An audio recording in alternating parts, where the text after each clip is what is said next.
The Love and Leary podcast is where nursing leadership, innovation, and real talk come together. Hosted by nurse leaders Marian Leary and Rebecca Love. The show dives into the issues that matter most to today's nursing community. Each episode features candid conversations, expert insights, and bold perspectives on healthcare, leadership, advocacy, and the future of nursing. Whether you're a clinical nurse, nurse leader, or another healthcare changemaker, Love and Leary offers thoughtful dialogue and practical takeaways to inform, inspire, and empower nurses at every stage of our careers. So good to be back. It's been a minute. I am glad we are coming back together to talk about some important things going on currently. That's right. I mean, we've come back in. There's a new administration. The 47th administration has taken control now of the future of the nation. And, the truth is we've talked about this before in the past. And I think it's important that we're here to talk about how we are looking at the future and the things that we're thinking about. Yeah, it was about a year ago when we first brought up our concerns around this administration and the future of where this country's going. And unfortunately, here we are today. But, there are things that we can still do to make a difference. And that's why we wanted to come back together on the Love and Leary podcast and give you some things to consider, ways that you can get involved and actions you can take, and some real concrete steps of things we can do as individuals that really elevate our collective voices. And as nurses, we really, it's one of the things where we both feel strongly we should be more engaged in these types of activities. Absolutely. I think democracy is something that we need to talk about. It's still a relatively new idea in the world, only 200 years old. And the truth is, it's an experiment of the population and of a government for the people, by the people. And I think, as nurses, Marian, we look across history. We look across the last 200 years of our own nation, and we recognize that nurses throughout history have been involved in significant social movements, everything from the Civil War to the women's rights movements and many other things in between. Nurses collectively have organized and actually stood up and defended democracy in many different ways. But most importantly, as a collective, we've organized large-scale conversations that have brought two divided sides together to have conversations that have meant in meaningful responses and actions that have only made our country better over the course of the last 200 years. And that's why we're here to talk to you today, is about taking those actions that we think nurses can lead in to actually help the future of our democracy and our nation come out in a better place than we have been, because we know sometimes in the greatest periods of conflict and of challenge, it is through that growth that we actually come out the other side stronger. But Marian, let's talk about some of the things that we are thinking and thinking about, and the ways that we think that nurses might not be aware of when it comes to democracy and the actions they can take to preserve it and also use their voice. We've talked about using your voice a lot in the past, but I think we're talking about it a little bit differently here today. Totally. And I will just say, your voice matters. Every single individual voice matters, especially right now. It's the hill I will die on and a soapbox I will constantly, continually stand upon. Every phone call you make, every protest you attend, every letter you write, every postcard you send, every office you show up to, every petition you sign, it matters. And so, we all have different individual strengths and superpowers. It's really up to you to decide what your superpower is, what area that you want to focus on, and then what your comfort level is in the action that you take. And so there are a number of things that you can do as individuals, again, to build upon the collective group efforts that are going on. I will, in a minute, scroll across a number of different organizations that you can check out that have different calls to action, but let me lay them out for you. So from basically signing online petitions, every organization has been flooding email boxes with online petitions that send directly to your state senators and representatives. So if you are interested in, immigration rights, if you're interested in LGBTQ issues, women's health, whatever, any organization right now that you're a part of, you get their newsletter, they will send you petitions that you can fill out. and go directly to your representative's office. You can also make phone calls to your representatives, and you can show up to their office. Those are 3 different levels of engagement depending on your comfort area. They all make a difference. Flooding your office, your representative's office with phone calls, petitions, and physical bodies is so important right now. It shows them that you're paying attention and that you care about the decisions they're making on your behalf.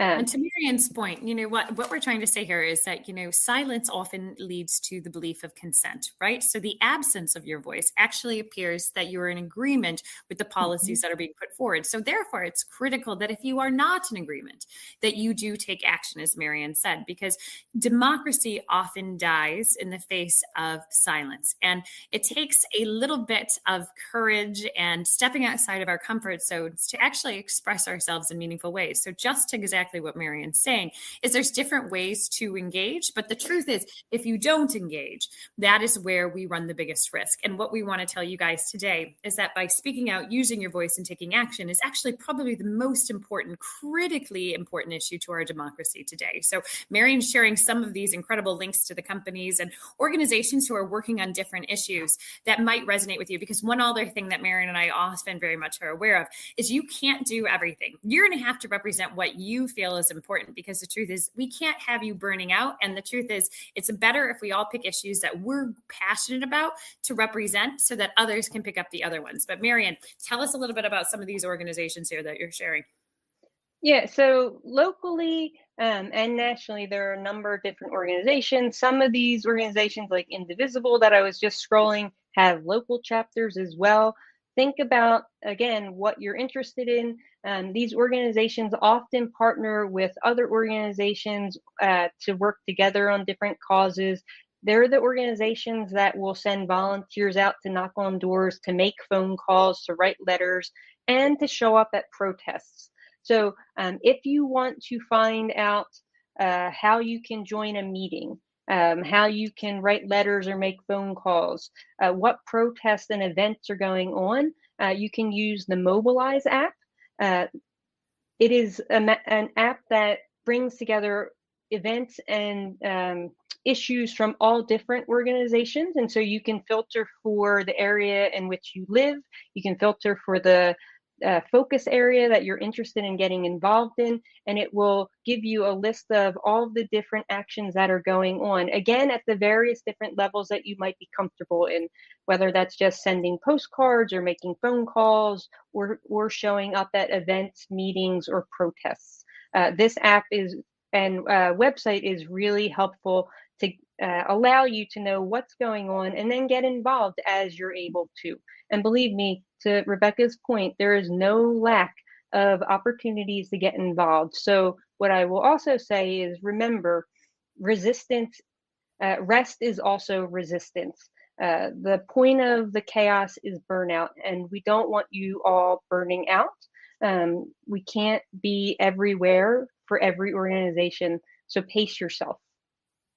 And so I think when we're looking at ourselves as nurses, the truth is our profession has often looked at the Hippocratic Oath to govern us as do no harm. But also one of the greatest things that our profession has done is it convenes on topics that matter to the future of human health and to the general consensus of our population and well-being. I think all of us want a world that we feel safe in, that we can walk outside and have great conversations and interactions with our neighbors, that our children are going to be safe going to school, and that we will live in a free society that is valued and is able to have tough times and move ourselves forward.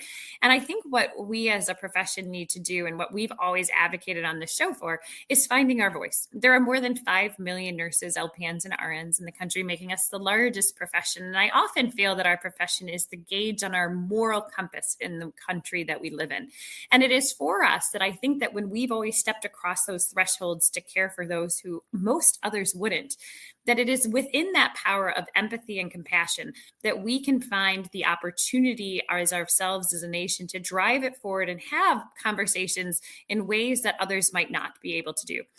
And I think that, Marian, we've talked about this. There's so many things that are coming. I think some things make sense to some and some things make no sense at all.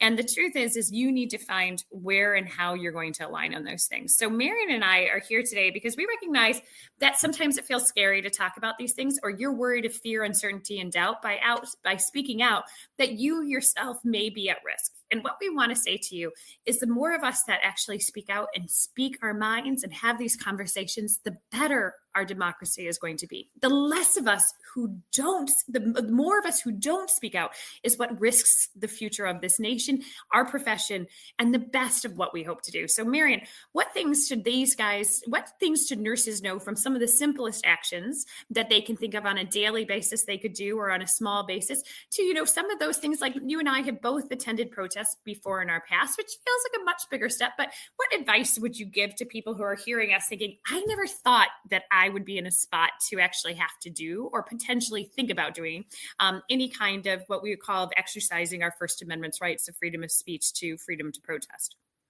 Yeah, I mean, I think for a lot of people, this is going to be new. I've seen it on social media over the past few weeks, and I've seen it at even a protest I was at earlier this week. A lot of new people taking the step to show up and to act. And it can be very uncomfortable for folks. And so, one, I just want to say thank you. Thank you for being brave enough to use your voice, to show up, to stand up, to act up. And then also, you're not alone. There are a number of us who've been doing this for a while and who will continue to be there to show up and support. I put together a list of tips for people who are new to the resistance. If you want to check that out, if you're going to a protest, a march, or a rally, this sort of just lays out some of the things that I think, would be good to know, things of what to expect, what to bring, just to make you more comfortable. The idea here is to help make folks more comfortable, so that they're able to take that step to show up. And so check that out. And then, other things that you can do is basically, again, some of the things that I mentioned, checking out that Mobilize app and finding your community, I think, is a big one as well. There are a number of people just like you who aren't sure what to do, maybe feeling paralyzed by everything that's going on.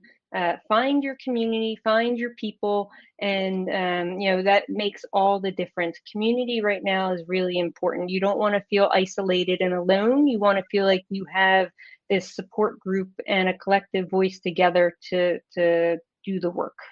And absolutely. And some very easy steps are call your senators, call your congressmen, leave messages with the White House. People want to hear what we are actually thinking. Go ahead and write a letter to the editor. Go out on social and comment on others' posts. Question things that you are questioning and engage with people in civil ways that actually can have driving conversations.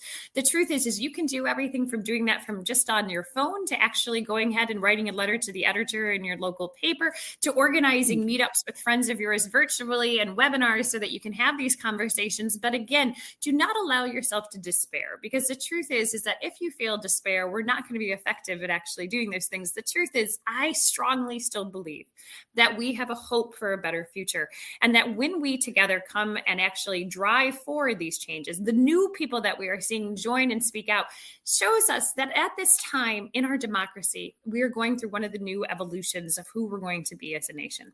Now, I think Mary and I are very hopeful, and why we're having this conversation with you is that we are going to drive to a better future. But that's only going to happen is if we keep engaging to have these positive conversations against some of what we consider very destructive rhetoric out there. Some of these things, we're going to be very honest, we probably missed over the course of the last few years.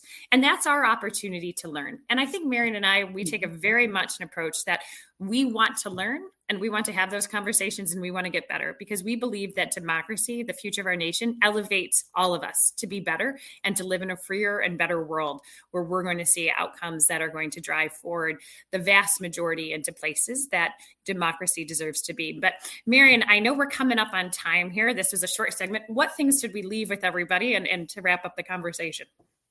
Yeah, just know that whatever you're doing is enough, but you have to do something. Now is not the time to stand on the sidelines. Now is the time to take the step, use your voice, and be a part of this collective movement to fight for the country that you want and for the democracy that we need. So please do something. Absolutely. And I think we are very lucky in the United States that we live in a nation that preserves the Constitution, your right to free speech, your right to organize, your right to rally, your right to challenge the government, because so many places around the world do not have that right. So the truth is, the rest of the world is looking to us to sit there and lead and define what is this experiment of democracy. And the truth is, it is on our shoulders today to make sure that the future of democracy is lived out and that we experience it to this fullest. So take action today. Reach out to Marion and I if you have some questions. You're going to be seeing us again in the future. This is not the last of our 2025 episodes. It's just the first. We'll be bringing back a whole bunch of new topics, but underlying every single one will be about empowering nurses to do more, get involved with more, and learn how to use their voice to drive positive change. So I'm signing off. Marion. Thank you all. Just keep using your voice and your power. Your collective power is what makes a difference. Thanks for listening to the Love and Leary podcast. We hope this conversation sparked new ideas, challenged your thinking, and reminded you of the power nurses have to lead change. If you enjoyed this episode, be sure to subscribe, leave a review, and share it. You can find more episodes and join the conversation wherever you do your podcast listening.